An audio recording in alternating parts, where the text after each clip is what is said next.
Hey guys, it's Megan here. Thank you so much for clicking on this video. In today's video, I want to talk about how I changed my facial bone structure based on how I was resting my tongue in my mouth. And this is all about maxilla and mandible position and how your mandible changes the overall appearance of your face. So your mandible is the bone that is right here. It is the bone that is your jawline, colloquially, and it is the bone that supports basically your entire facial structure. This bone is like the foundation of a house. So if you have a strong foundation of a house, you're going to have a strong foundation of the rooms in your house and the rest of your house.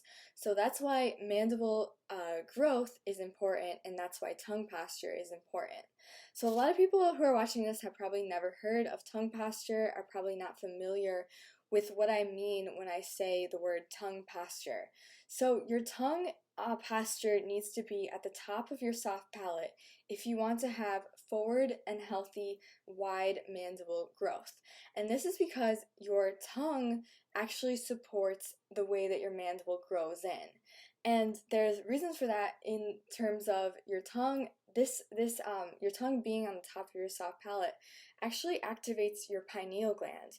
Your pineal gland is a gland that is in the center of your forehead between your brows, and it's most commonly referred to as being your third eye by a lot of indigenous cultures, and a lot of ancient Egyptian cultures refer to this as your third eye because it actually contains rods and cones.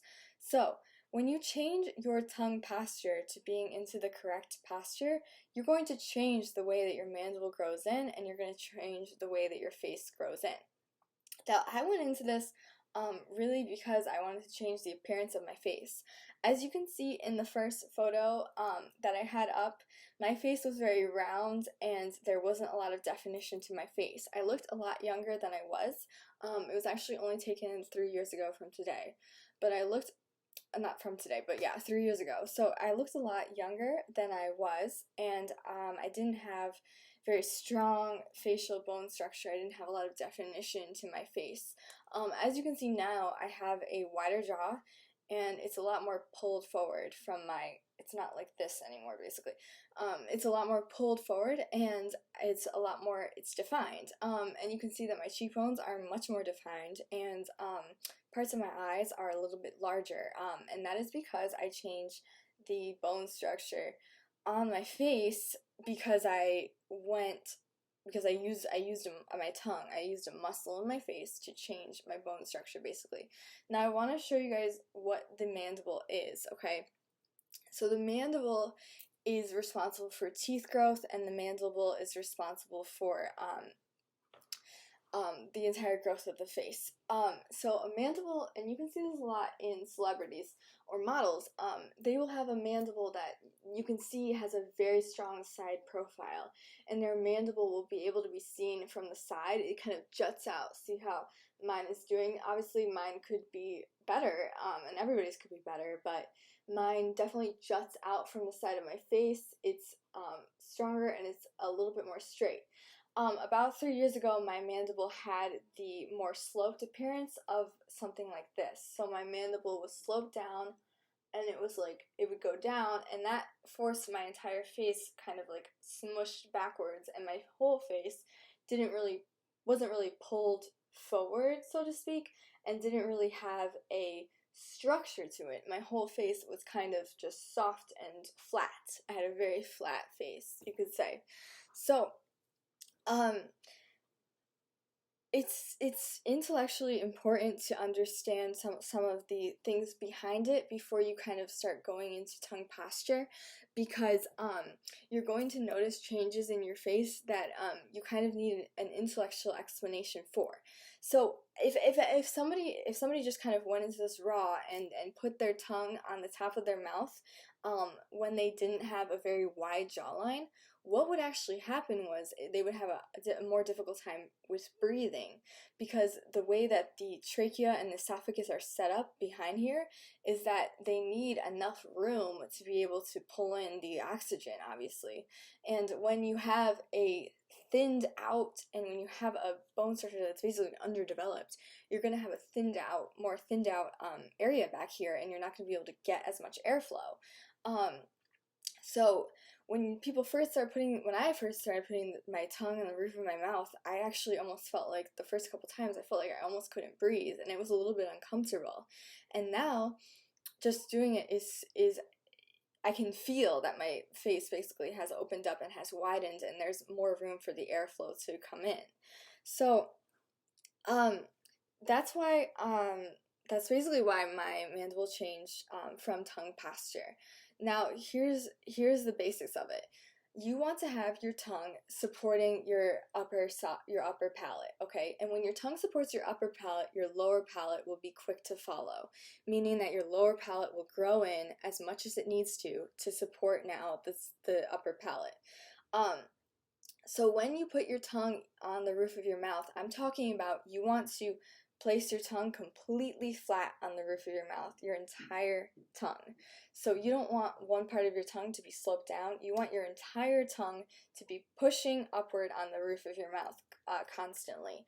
And this gives you that little bit of pressure every day, and trust me, it will actually change bone structure, because your bone isn't completely yes, your bones are hard, but they're not completely unmalleable.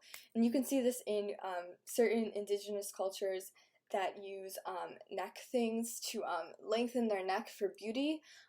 They actually are able to change the length of their neck through that, and that's because your bone structure can change. And then they actually get a stronger and wider jaw through doing that, because you are forcing your jaw, again, to grow upward and forward. And that is not to sound superficial, but that is kind of a pillar of attraction. If you have a healthy face, more people are going to be attracted to it, because it shows that you have strong bone structure, and it shows that you have, again, better genetics are based on stronger bone structure. But this is all changeable, which is why I'm doing this video. Okay, so to move your tongue posture, basically what you want to do is have your tongue, again, resting completely on the soft palate, top of your mouth. How you do this is, okay, a good way to kind of like feel what it feels like. Smile extremely widely, so like this, and then swallow your saliva. So when you do this, you actually can feel that your tongue is coming to the roof of your mouth. So you smile and swallow, and your tongue will kind of just automatically be attracted to the roof of your mouth, and it will just place itself right below it. That is the pressure, and that is the idea of it. That is where you want your tongue to be throughout the day when you're sleeping. And obviously you can't have this when you're talking, but if you do this throughout the day and when you're sleeping, and you have that constant pressure on the top of your mouth, you will start to see changes in the way I did in facial structure. And that's because when your tongue is up there like that, you're going to force your mandible to grow in, and you're going to force your maxilla to grow in upward and forward, and that creates a different bone structure in your entire face. So if you guys have any questions about how I changed or how to do the tongue posture, please leave them in the comments. I know it's a little bit hard and difficult to explain over a video how to put the tongue on the roof of your mouth, which is why I'm going to have a diagram right here. But it's basically is just having the entire tongue resting on that, and it won't feel as uncomfortable after a few times that you do it. So it's just going to feel a lot easier. It's going to start to feel natural, and now I can't do anything without having the tongue on the top structure of my mouth. It just doesn't feel right. And I've felt my airway open up, and I've noticed pineal gland activation. So for me, I was actually able to become able to remote view, which is when you can look into a room that you are not near, and you can see the things inside the room. And I was able to see light coming into my crown chakra, which means that my pineal gland is activating. And that's psychic abilities, and that's spiritual abilities. So that's another cool bonus to having correct tongue posture. So that's really what I did for facial structure changes, and I also listened to subliminal messaging. And that's going to be another video where I tell you guys how I use subliminal messaging in changing my face structure. And that's really because the universe is basically dictated by your subconscious mind. and your subconscious mind actually completely changes it completely changes what we see in our physical reality. So your subconscious mind has the ability to change your physical reality. And but that's for another video, and that's for another time. And yeah, so just let me know if you guys have any questions about how I did this, and if you guys want to know more about how to change your tongue posture. Just also, you could look up Dr. Mike Mew, because he is someone who has really researched the subject, and he is how I found out that I was able to change my mandible structure based on my tongue posture. So thank you guys so much for watching, and I hope you all have a wonderful rest of your day. Bye bye now.